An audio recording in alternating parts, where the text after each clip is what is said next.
எனக்கு உண்டான காயம் அது தன்னால ஆறிடும். அது என்னமோ தெரியல, என்ன மாயமோ தெரியல, எனக்கு ஒண்ணுமே ஆவறது இல்லை.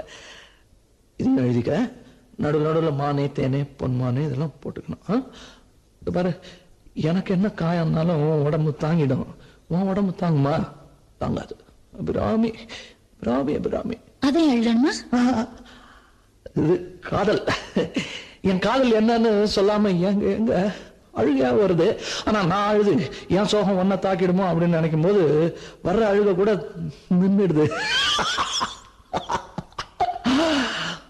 மனிதர் உணர்ந்து கொள்ள இது மனித காதல் அல்ல, காதல் அல்ல, அதையும் தாண்டி புனிதமானது.